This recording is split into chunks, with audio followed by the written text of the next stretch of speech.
Hi guys, welcome back to True Crime After Dark. So, there was a shooting in Australia, and it's very tragic. People lost their lives. I watched the video before I did this, so I didn't know when I first did this that people lost their lives. But there was a hero, a true hero that went and he tackled the gunman, took the gun away from him, and returned fire. And he saved so many people's lives. There was children murdered. This is horrible and it should not be happening anywhere, not in America, not in Australia, not anywhere. This is truly hate, and it shouldn't be happening. And I'm so thankful to this hero. He was 18 years old, and he had the guts to go up and tackle this guy and take a chance of getting killed himself. But it's breaking news, and I wanted to share it with my community. Please pray for the ones that are still trying to fight for their lives in the hospital, and pray for the families that lost loved ones. All right, let's get into the video. What began as a peaceful Hanukkah gathering by the sea turned into one of the deadliest terror attacks in Australia's history. Yesterday was an act of pure evil, an act of terror, an act of anti-Semitism, an attack on the first day of Hanukkah targeted at the Jewish community. A dark day in Australia's history on what should have been a day of light. On Sunday evening, families gathered at Bondi Beach in Sydney to mark the first night of Hanukkah. Children played near the sand, people sang, prayed and shared food. Around 1,000 people were present. But just before 7 in the evening, gunfire shattered the celebration. Police say the attack began around 6:45 p.m. at Archer Park next to Bondi Beach.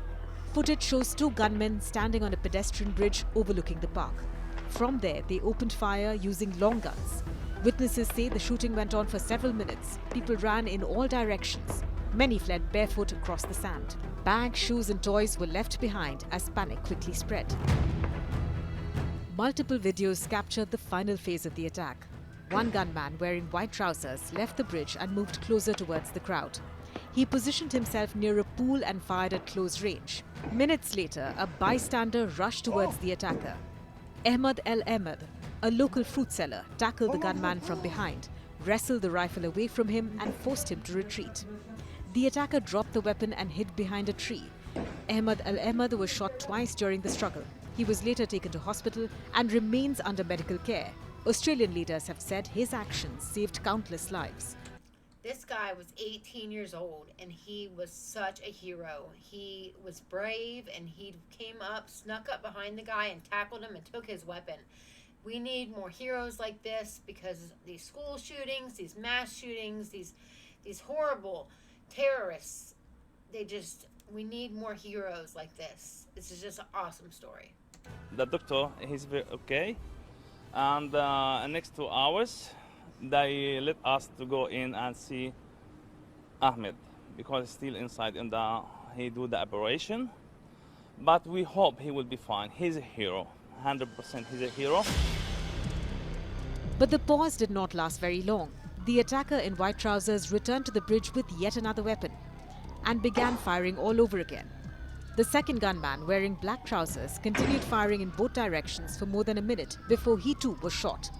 Police reached the bridge about 7.5 minutes after the footage began. One attacker was dead at the scene, the other was critically wounded. Police later confirmed that the gunmen were father and son, Sajid and Naveed Akram. The father was 50 years old. He arrived in Australia in 1998 on a student visa and later moved to a partner visa. He legally owned 6 firearms and was part of a gun club. He was shot and killed by the police at the scene. The son is 24-year-old Naveed. He was born in Australia and is an Australian citizen. He remains in hospital under police guard and is expected to face charges. Authorities say the son had come to the attention of security agencies in 2019 but was not seen as an immediate threat at that time. Police say 6 firearms owned by the father were recovered. 4 were found at the scene. 2 more were seized during raids at homes linked to the suspects. Bomb disposal teams also removed multiple improvised explosive devices. 2 were found near the beach, another was later located at Bondi. Investigators are examining whether the devices were meant to be used during the attack. Australian authorities have officially declared the shooting as a terrorist act. They say the target was clear. The victims were attending a Jewish religious celebration. Police are investigating possible extremist links. Reports say flags linked to the Islamic State group were found inside a vehicle connected to the attackers. Police have not independently confirmed this information. I feel bad for any of the victims, any of the people that got shot. I don't know if there was any fatalities yet. I just wanted to jump on here and share this with you guys. But if there was, then that's so sad. It's so sad anytime this happens. No one should just go and randomly shoot people over their beliefs or any other reason. At least 15 people were killed. The youngest was 10-year-old Matilda. She had come with her family to celebrate Hanukkah. She later died in hospital. Among the dead were 2 rabbis, including Rabbi Eli Schlanger, one of the event's organizers. A Holocaust survivor, Alexander Kleitman, was also killed. His family says he died while shielding his wife from gunfire. Other victims included a former police officer, an Israeli citizen, a French national, and a member of the local Jewish community.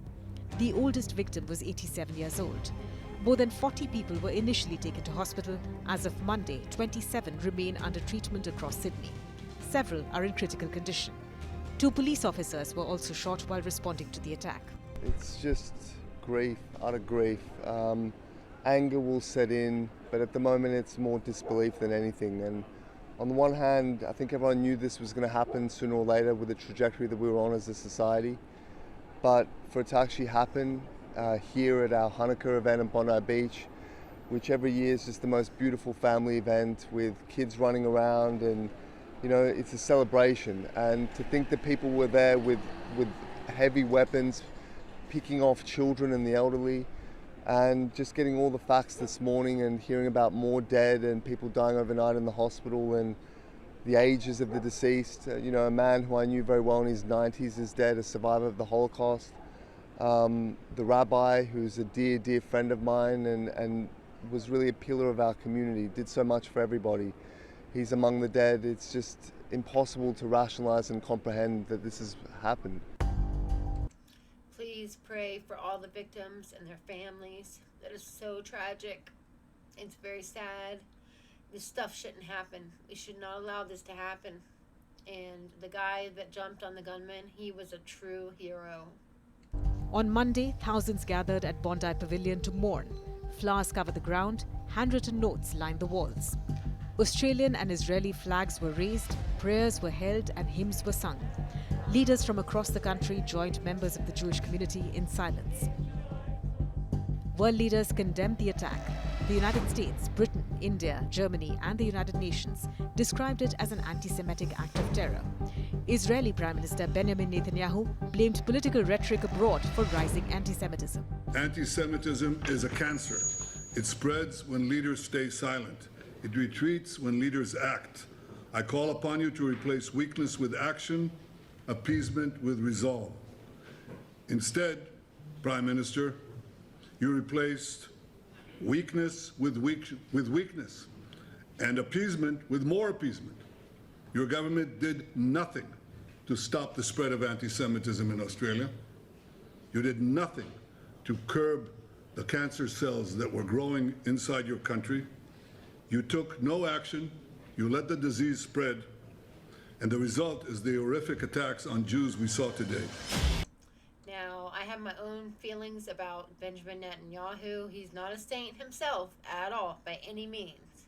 So I don't know how he can call out anyone else. Australian leaders rejected the link but acknowledged growing hate crimes.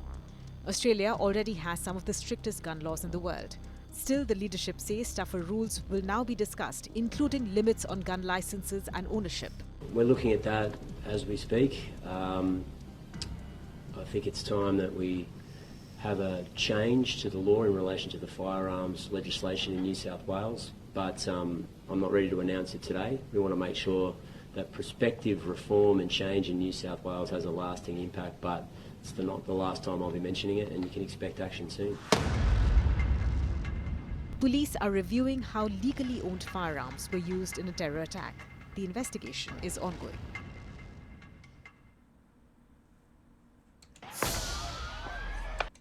Alright guys, that is the end of the video. please, please, my whole community, if you're watching this, please pray for the families of the victims, and please pray for the people that are still in the hospital trying to recover and trying to save their lives. They're fighting for their lives. So we thank this guy that jumped on the gunman, because there would have been a lot more tragic outcomes and a lot more people that could have died if he didn't step in. So he is a true hero, and we need more heroes like this. We definitely do. I just wanted to share this with you guys real quick.